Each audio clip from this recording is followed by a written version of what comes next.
स्वागत। अनुप्रिया ने बताया कि आज का विषय हमारा आरक्षण को लेकर के जो विगत दिनों से लगातार कंटिन्यूस चर्चा का विषय बना हुआ है और ये चर्चा तब चली जब कांग्रेस ने कर्नाटक या दूसरे जो कांग्रेस शासित राज्य है वहाँ धर्म के आधार पर आरक्षण दिया गया है। तभी से ये बात चली और जब नेता प्रतिपक्ष से ये सवाल पूछा गया आप लोगों के माध्यम से, तो वो विषय को मुझे लगता है कि उन्होंने नहीं समझा और सीधे उन्होंने कर्पूरी मॉडल की चर्चा की। कर्पूरी ठाकुर साहब ने जो अपने शासनकाल में आरक्षण दिया था उसकी चर्चा की। तो मैं आपके माध्यम से नेता प्रतिपक्ष को ये कहना चाहती हूँ कि जनरल कर्पूरी ठाकुर साहब का जो आरक्षण मॉडल था वो कोई धर्म के आधार पर नहीं था, क्योंकि संविधान में जो आरक्षण की व्यवस्था की गई है वो धर्म के आधार पर नहीं है, बल्कि सामाजिक, शैक्षणिक और आर्थिक आधार पर है। और इसी के आधार पर मंडल कमीशन की रिपोर्ट या फिर मुंगेरी लाल कमीशन की जो सिफारिशें थी,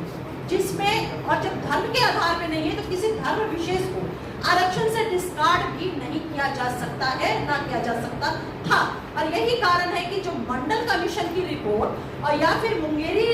लाल कमीशन की जो रिपोर्ट आई, सिफारिशें आई, उसमें एंटायर बिहार के नागरिकों या भारत के नागरिकों, मंडल कमीशन को राष्ट्रीय स्तर पे और मुंगेरी लाल कमीशन को बिहार के स्तर पे जननायक कर्पूरी ठाकुर साहब ने लागू किया था उन सिफारिशों को। उसमें चाहे जिस भी मजहब के लोग हो, मुस्लिम हो, हिंदू हो, सिख हो, ईसाई, पारसी, जैन, जो भी भारत के नागरिक किसी भी धर्म के मानने वाले हो, जिनकी सामाजिक स्थिति, शैक्षणिक स्थिति और आर्थिक स्थिति उसमें कमजोर पाया गया, उन्हें रिपोर्ट में आरक्षण के दायरे में रखा गया। और तब जाकर के तत्कालीन जो सरकारें थी, चाहे बीपी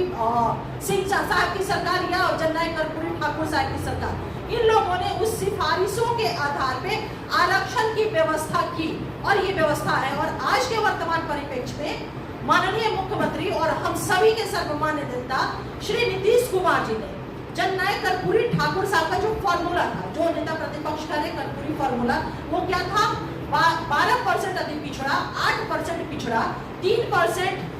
महिलाओं को और 3% गरीब स्वर्ण समाज के लोगों को, ये आरक्षण का फॉर्मूला था जननायक कर्पूरी ठाकुर साहब का। लेकिन हमारे नेता नीतीश कुमार जी ने जो हमारे कर्पूरी ठाकुर साहब ने बेस बनाया, आधार बनाया, मुंगेरी लाल कमीशन की सिफारिश को,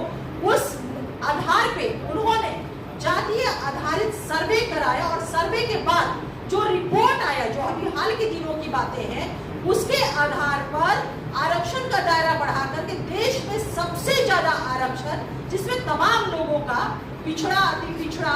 दलित और सवर्ण समाज जो आर्थिक रूप से कमजोर है, तमाम लोगों का दायरा बढ़ाया गया और ये दायरा बढ़कर के 75% आज के डेट में बिहार में है। अब क्या कह रहे नेता प्रतिपक्ष कि मैं कर्पूरी फॉर्मूले को लागू करूंगा, यानी कि जो आरक्षण का दायरा आज वर्तमान में बिहार में है 75%, वो तो जननायक कर्पूरी ठाकुर के समय में 12%, 8%, 3% और 3% था, फिर पुनः वहां ले जाने की बात कर रहे हैं। तो नेता प्रतिपक्ष तो आरक्षण के जो दायरे हैं उसको घटाने की बात कर रहे हैं। तो ये हमारा सवाल उनसे होगा और मैं उनसे आपके माध्यम से जरूर कहूंगी कि देखिए, बिहार की जनता, बिहार के लोग और हमारे नेता नीतीश कुमार जी जननायक भारत रत्न कर्पूरी ठाकुर साहब के नीतियों पे, उनके सिद्धांतों पे, उनके दर्शन पे ही काम करके उनकी नीतियों को आगे बढ़ाए हैं और बढ़ा करके आज बिहार को विकसित बिहार बनाने की दिशा में तेजी से अग्रसर है। तो जो दायरा बढ़ा हुआ है तेजस्वी यादव जी, उस दायरे को कम करने का प्रयास तो दूर को सोच भी नहीं सकते हैं। नहीं तो बिहार की जनता ने 2019 में उन्हें शून्य पे आउट किया था, इस बार भी उन्हें बिहार की जनता शून्य पर ही आउट करेगी। मैं आगे की बातों के लिए अपने राष्ट्रीय